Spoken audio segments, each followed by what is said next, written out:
아버지의 사망으로 어머니가 조정 대상 지역 내 소재하고 있는 당의 주택을 상속받은 후에 장기 임대주택을 보유하고 있던 딸이 어머니를 모시기 위해 세대를 합가합니다. 이후에 어머니가 사망을 함에 따라 당의 주택을 재차 상속받는 경우 아버지의 생전 시에는 거주기간, 즉 2년의 거주기간을 충족을 했지만 어머니와 세대를 합가한 이후에는 2년의 거주기간을 충족을 하지 못하고 당해 상속주택을 양도하는 경우 과연 1세대 1주택 비과세 규정을 적용받을 수가 있을까요? 없을까요? 소득세법 제89조 제1항 제3호 감호 그리고 소득세법 시행령 제154조 제1항에서는요. 1세대가 양도일 현재 국내에 하나의 주택을 보유하고 있는 경우로서 만일 당의 주택이 취득 당시 조정 대상 지역 내 소재하고 있다 그러면 그 주택에 대해서는 보유기간이 2년 이상이고 그 보유기간 중 거주기간도 또한 2년 이상인 경우에 어떻습니까? 이 경우에는 양도소득세를 비과세한다라고 규정을 하고 있습니다.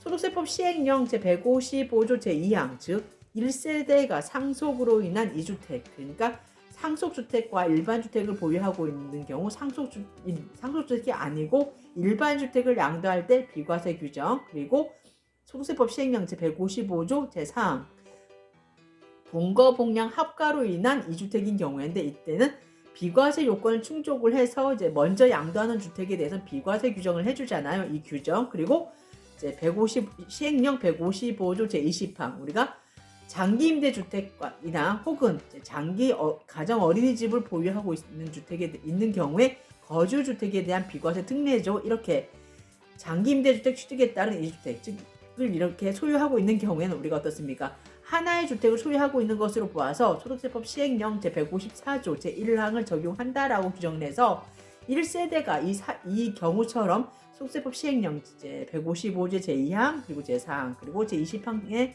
규정에 따라서 1세대가 2주택을 소유하고 있는 경우에는 1세대 1주택으로 보아가지고 특례 규정을 적용하도록 하고 있잖아요.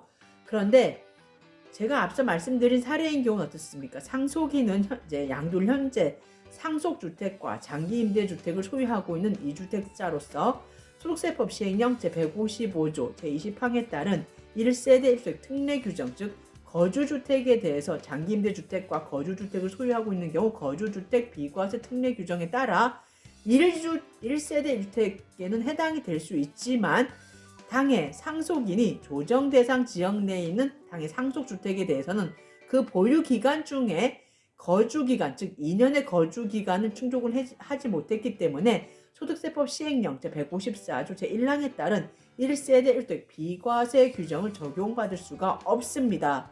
또한 이 경우에 우리가 생각을 해볼 수 있는 게 소득세법 시행령 제154조 제8항에 따른 그 거주기간, 보유기간 그러니까 상속주택에 대해서 그 보유기간, 거주기간 통상 규정을 한번 생각을 해봐야 되는데요. 이 규정에서는 이제 상속주택에 대해서 거주기간, 보유기간을 통산을 할 때 상속받은 주택으로서 이제 상속인과 피상속인이 상속 개시 당시에 동일 세대인 경우에는 상속 개시 전에 상속인과 피상속인이 동일 세대로서 거주하고 보유한 기간 통산한다라고 규정을 하고 있는데 제가 앞서 이제 말씀드린 이 경우는 어떻습니까? 상속 개시 전에 상속인과 이전 피상속인 그러니까 아버지가 살아 생전에는 거주 기간에 이제 요건을 충족을 해서 동일 세대를 이루었지만 이후 어머니 단계에서 개시된 상속에서는 당해 주택에 대해서 거주를 하지 못했죠. 2년의 거주 요건을 충족을 하지 못했죠. 그리고 뭐 동거주택에 대한 그 상속 이제 그런 것도 이제 생각을 해봤을 때 그 거주 기간에 대한 그 요건 충족을 하지 못했기 때문에 통상 대상 기간이 없기 때문에 이 경우에는 어떻습니까? 1세대 1주택 비과세 규정을 적용받을 수가 없습니다. 제가 오늘 이 사례를 여러분에게 말씀드리는 경우에는 이제 저와 같은 연배이신 분들도 많이 계실 거고 그리고 우리나라가 지금 고령화 이제 고령화 단계로 접어든 그 시간이 꽤 되었잖아요. 그렇기 때문에 앞으로 꼭 겪어야 될 일이 아마 이제 죽음이라는 그 단계일 것이고 그리고 상속은 피하지 못할 그 상황이 될 거라고 생각을 했고 이런 경우는 굉장히 많이 왕왕 발생을 할 것입니다. 왜 그러냐면은 쉽게 풀어서 얘기를 말씀드리자면 이제 어머님 아버님이 살아 계세요. 근데 어머님 아버님이 이제 자제분들은 다 장성을 해서 나가서 산단 말이에요. 뭐 결혼을 했거나 아니면 이제 경제적인 자립 기반이 다 구축이 돼서 나가서, 그리고 일정 연배가 되면 나가서 살아야 되잖아요.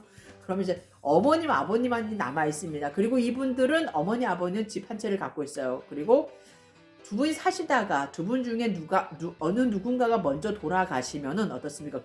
이제 나머지 배우자에 대해서 살던 그 주택이 그 배우자분에게 상속이 됩니다. 이럴 경우에 남아 계신 그 부모님 중 한 분이죠. 남으신 한 분의 이제 굉장히 나이가 들다 보니까 나가서 살던, 그러니까 세대를 분리해서 나가서 별도 세대를 살고 계시던 자제분들 중에 누군가가 이제 부모님 한 분을 모시기 위해서 세대를 합가한단 말이에요.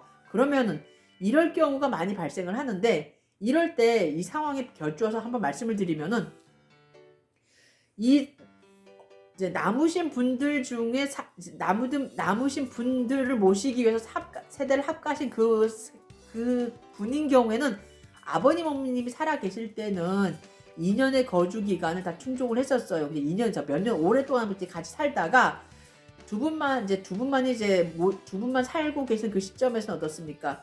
이제 나가서 살았기 때문에 같이 살지 못하다가 그 다음에 누군가가 돌아가시고, 일례로 이제 아버님이 먼저 돌아가시고 난 다음에 어머님을 모시기 위해서 들어가셨는데, 어머님 모시기 위해서 들어온 그 단계에서는 어떻습니까? 조정대상 지역 내 주택인 경우에는 어떻습니까? 2년의 거주 기간을 충족을 하지 못한 상태에서 어머님이 갑자기 돌아가셨단 말이에요. 그러면 이 주택에 대해서 과연 우리가 생각을 해볼 수 있는 게, 이렇게 재차 상속된 주택에 대해서 이 주택을 양도를 할 때 과연 선순위 제1차 상속이 개시된 그 시점 이전의 거주 기간을 충족을 과연 한 것으로 볼 수 있느냐 없느냐가 문제인데, 우리 소득세법은 물리해석을 해야 됩니다. 모든 법이 그렇기 때문에 문헌에 따라서 물리해석으로 철저히 해석을 하다 보면 어떻습니까?